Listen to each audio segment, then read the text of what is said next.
Hello, everybody. You ever wonder what it takes to craft a perfect sound? Today, we're going to be diving into producing music, into the music industry, with yours truly, OG Fromme Johnson. We're here and we're live, baby. Join us by uncovering some of the secrets into the music industry. And we'd like to know a little bit of background about Fromme and where he began and how he started his whole music industry. It actually started back in 2010, 2012. Somewhere around that time frame, I realized I wanted to be big in the music, and I didn't want anyone to do it for me.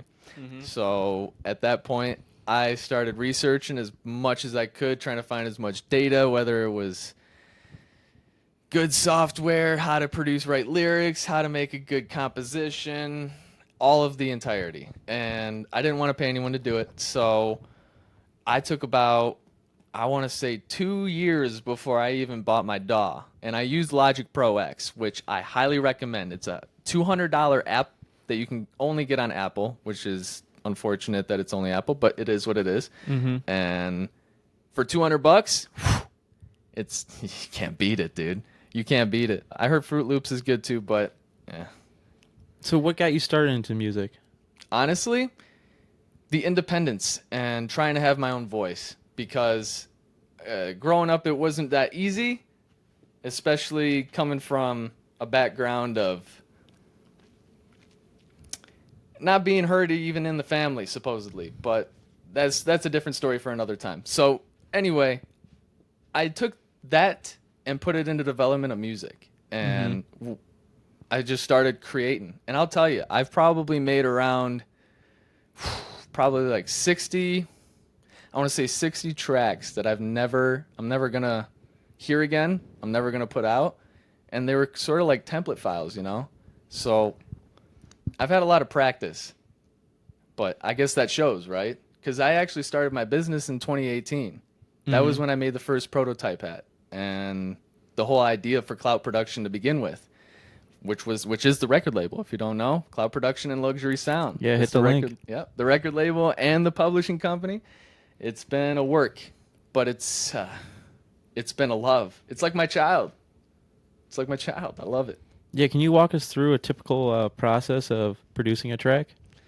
Yeah, it's pretty difficult at first, especially if you don't have an idea for what you want to make, like a song or the composition even. And I keep telling new artists that it's a lot harder to design a good track if you don't have an idea in hand already. And I'm talking about like, so let's say that you're upset about a breakup. Yeah. Well, right there is your idea to go off of. Lean into That's it. the idea. You're upset.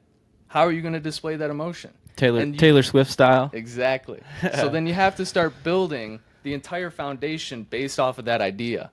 And then the music and the composition is just, it helps tell the story. That's essentially what your song is. You're telling your own story, right? So what are your listeners trying to hear? And what are you trying to portray as yourself? That's the real question. Because anyone can do the flashy shit, but it's much more meaningful when you put meaning in it. And it's not just music, but it's passion and it's emotion. It drives from your inner soul. That's what music really is. Do you have any advice to someone that's starting out in music? I would say it's not easy. I would say that shit is not easy. But it's well worth it. I'm probably, what, 8 years in now? Just talking about, no. I mean, if we really started in 2012, let's say we started in 2014 when I got my DAW. That's 10 years. That's 10 years in already. And I didn't even start the business till 4 years after I got that DAW and started playing around with it, you know? Which is, it's crazy. It's surreal how far I've actually come. And I've got so much further to go. We both have so much further to go. Yeah, if you want to look me up, Matty B43. He's the one. Then call, The yeah, real cowboy. yeah, the real deal. That's the real deal, baby. American cowboy. Call out yourself here. I mean, how are they gonna hit you up? How are they gonna look you up? Well, you can look me up on Fromme all day. Any platform, every social media platform, any streaming platform, YouTube, iHeartRadio, it doesn't matter. I'm up there. FRVHM. It's Fromme with an upside down A. Fromme, FRVHM. Do you have any upcoming projects you're working on? Yes. Actually, I have a project that I've been working on for at least a year now. Okay. And it revolves around our current situation in our government, our country, other countries, the UN. I'm talking about the social system. I'm talking about the currency system. I'm talking about corruption. I'm talking about the whole ordeal. And what made it very symbolic, at least last year, is that they started when Andrew Tate started getting famous. He started referencing that entire system as the Matrix. And you can go and look this up. He still talks about it like crazy. I took that idea called as the Matrix, and he references it very close to the movies with Neo and the Oracle. I forget that guy's name. But I took it in a way where I could develop current situation. I could take current situations and develop a soundtrack. Right now, it's somewhere between 23 and almost 30 tracks, which is insane. Originally, it was only supposed to be like 16 to 18, but a lot has happened since 2023 and 2024.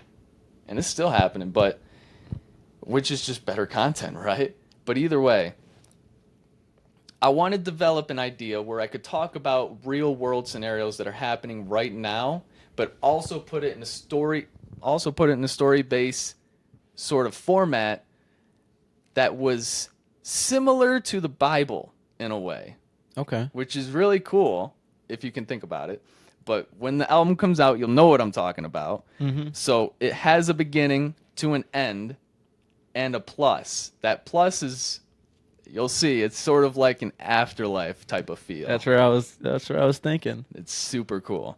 But this project is huge. It's the biggest project I've ever worked on. And I've already dropped an EP and an album already.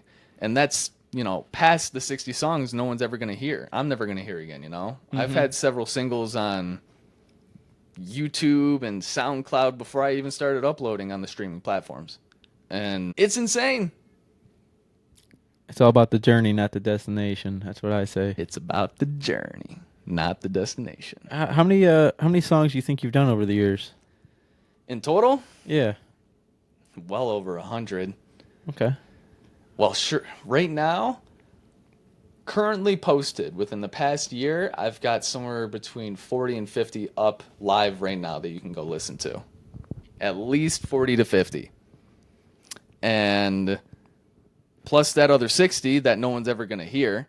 And I got a whole bunch of, I still have that 20 plus song album sitting on my laptop.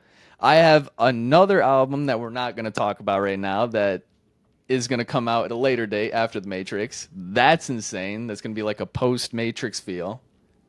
It's going to continue on with this afterlife feel that I was talking about originally, but we're not going to. I like the storytelling aspect of it you're doing.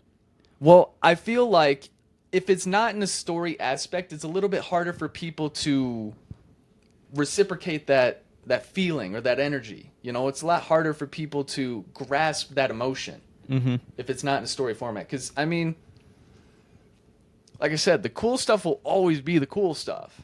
Whether or not you're popping or you're not, it'll always just be what that is. But if you put meaning into it, then that's symbolic. That's yours. You own that shit, Oh, I know. You know. Yeah, he's actually my producer, Fromme is, and I'm Matty B43, and he helped me produce 2 singles, and I featured on a couple of his songs, actually, if you want to look up. So good. So good. Ronin, Ferrari, NYB, how soon I forget.